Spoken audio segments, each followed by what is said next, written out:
ایک چھوٹا سا گاؤں تھا، وہاں پر ایک آدمی پہاڑ پر پتھر توڑنے کا کام کرتا تھا۔ اس کو اپنی زندگی سے کوئی گلا شکوہ نہیں تھا۔ پورا دن وہ کام کرتا، محنت کرتا، دن کے اینڈ میں جو تھوڑا بہت پیسہ ملتا وہ جا کر کے اپنے پریوار کے ساتھ میں تھوڑا سا ٹائم سپینڈ کرتا اور چین سے سو جاتا۔ تو ایک دن روز کی طرح وہ اپنا کام ختم کر کے اپنے گھر کی طرف جا رہا تھا، تو راستے میں چلتے چلتے اس کے من میں خیال آیا کہ یہ بھی کوئی زندگی ہے کہ صبح سے شام تک میں پتھر توڑنے کا کام کرتا ہوں اور اینڈ میں میرے کو تھوڑے سے پیسے ملتے ہیں جس میں مشکل سے میرا اور میرے پریوار کا گزارا ہو پاتا ہے۔ کاش کچھ ایسا ہو جائے کہ کہیں سے مجھے کوئی ایسی شکتی مل جائے کہ جو بھی میں چاہتا ہوں وہ سچ ہو جائے۔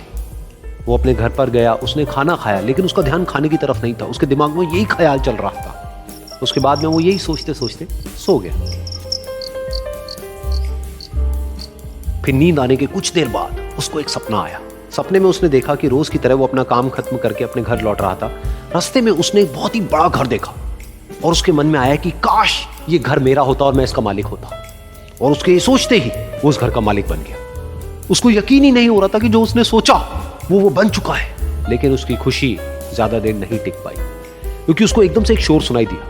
اس نے اپنے گھر کے باہر دیکھا کہ ایک بہت بڑی ریلی نکل رہی ہے جس میں بیچوں بیچ ایک پولیٹیشین ہے جو ایسے ایسے ہاتھ ہلا رہا ہے، اور وہاں پر جتنے بھی لوگ کھڑے تھے سب اس کے نام کے نعرے لگا رہے تھے، اس کے آگے ہاتھ جوڑ کر کے کھڑے تھے، سب اس کو دیکھنے کے لیے تڑپ رہے تھے۔ تب اس کو یہ احساس ہوا کہ میں کتنا چھوٹا ہوں اس کے آگے، اور پھر اس کے اندر سے یہ خیال اٹھا کہ کاش میں یہ پولیٹیشین ہوتا اور میرے پاس بھی اتنی ہی پاور ہوتی جتنی کہ اس کے پاس میں ہے۔ بس اس کا اتنا سا سوچنے کی دیر تھی، وہ پولیٹیشین بن گیا۔ اس کی خوشی کا ٹھکانہ نہیں تھا، کیونکہ اس کے آس پاس میں ہزاروں لوگوں کی بھیڑ تھی اور سب اس کو دیکھنے کے لیے ترس رہے تھے، تڑپ رہے تھے، لیکن اس کی یہ خوشی بھی زیادہ دیر نہیں ٹک پائی۔ دھوپ بہت ہی تیز تھی اور اس پولیٹیشین کو عادت نہیں تھی اتنی گرمی میں رہنے کی، تو اس دھوپ کی وجہ سے اس کو چکر آ گئے اور وہ بے ہوش ہو کر کے گر گیا۔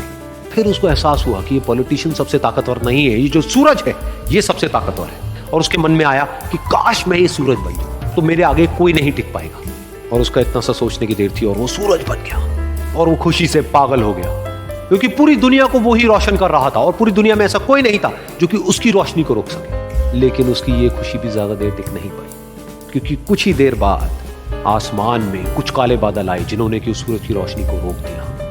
پھر اس کو یہ احساس ہوا کہ اس دنیا میں ایسا بھی کوئی ہے جس میں دم ہے اس کی روشنی کو روکنے کا، اور اس کے من میں ایک خیال اٹھا کہ کاش میں وہ بادل بن جاؤں، اور وہ بادل بن گیا اور آسمان میں اڑنے لگا۔ اس کو ایسا لگا کہ میں آسمان میں اڑ رہا ہوں اور اب میں جہاں چاہے وہاں جا سکتا ہوں۔ لیکن کچھ دیر بعد وہاں پر ایک بہت تیز ہوا کا جھونکا آیا جو کہ ان بادلوں کو اڑا کر کے لے گیا۔ اور پھر اسے یہ سمجھ آیا کہ یہ جو بادل ہیں وہ سورج کی روشنی کو تو روک سکتے ہیں لیکن ہوا کو نہیں روک سکتے، یہ ہوا ان کو بہا کر کے لے جاتی ہے۔ پھر اس کے من میں آیا کہ کاش میں یہ ہوا بن جاؤں، اور وہ ہوا بن گیا۔ ہوا بننے کے بعد میں اس کو اپنے اندر ایک الگ ہی ارجا کا انوبھو ہوا۔ وہ چاہے تو آرام سے بہتا اور چاہے تو آندھی بن کر کے، طوفان بن کر کے، جس کو بھی چاہے اڑا کر کے لے جاتا۔ اس کو یہ وشواس ہونے ہی لگا تھا کہ اس دنیا میں سب سے زیادہ شکتیشالی میں ہوں، لیکن تبھی اس کے سامنے آیا ایک پہاڑ۔ اس نے اپنی پوری طاقت لگا دی لیکن اس پہاڑ کو وہ اتنا سا بھی نہیں ہلا پائے۔ تب اس کو یہ احساس ہوا کہ اس دنیا میں کوئی ہے جو ہوا سے بھی زیادہ شکتیشالی ہے، جس میں دم ہے اس ہوا کو روکنے کا۔ پھر اس کے من میں آیا کہ کاش میں یہ پہاڑ ہوتا، اور وہ پہاڑ بن گیا۔ لیکن ہر بار کی طرح اس بار بھی اس کی خوشی زیادہ دیر تک نہیں ٹک پائی۔ اس کو ایک جانی پہچانی سی آواز سنائی دی، اور ساتھ ہی ساتھ اس کو درد ہونے لگا، جیسے کہ کوئی ہے جو اس کو توڑ رہا ہے، اس کو مار رہا ہے۔ تو درد سے وہ چیخنے لگا اور اس کے من میں آیا کہ کاش میں وہ بن جاؤں جو کہ اس پہاڑ کو توڑنے کا دم رکھتا ہے۔ لیکن اس بار اس کی یہ خواہش پوری نہیں ہوئی۔ وہ رونے لگا، چیخنے لگا، چلانے لگا، اس نے اپنی پوری جان لگا دی، لیکن اس بار وہ نہیں بن پایا۔ اس کا درد بڑھتا ہی چلا جا رہا تھا، اور درد کی وجہ سے ایک دم سے اس کی نیند کھلی اور سامنے شیشہ تھا، اس نے شیشے میں دیکھا اور اس کو سمجھ آیا کہ سپنے میں وہ کیوں نہیں بن پا رہا تھا جو میں بننا چاہتا تھا، کیونکہ اصلیت میں وہی ہوں۔ آگ اور پانی کا کھیل۔ کسی زمانے میں ایک بادشاہ تھا جو بڑا ہی نیک اور خدا ترس تھا۔ اس کی نیکی کی شہرت دور دور تک تھی۔ ایک دن اس کے دارالحکومت میں ایک فقیر آیا۔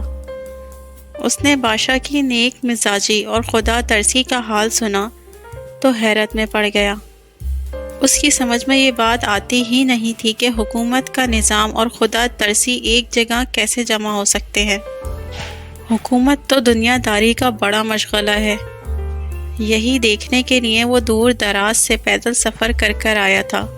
جب وہ بادشاہ کے محل کے دروازے پر پہنچا تو اس نے ادھر ادھر دیکھا کہ شاید کوئی دربان نظر آ جائے، لیکن وہاں کوئی نہیں تھا۔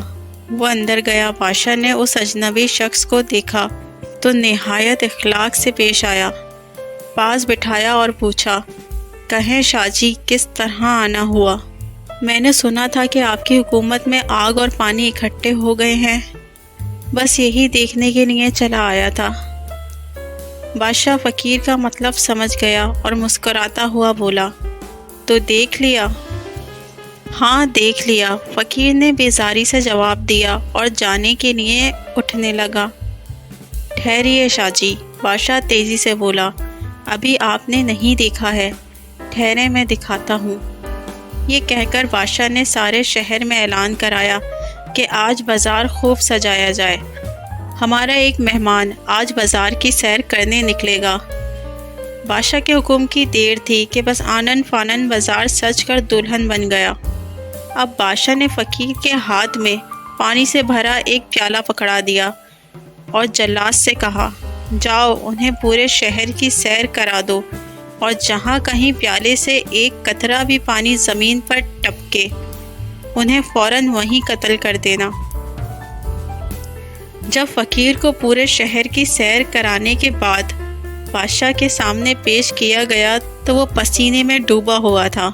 بادشاہ نے اسے دیکھتے ہی مسکرا کر پوچھا، کہیں شاہ جی آج بازار کتنا خوبصورت سجایا گیا تھا، بتائیں تو صحیح آپ نے کیا کیا دیکھا اور آپ کو کیا کیا پسند آیا؟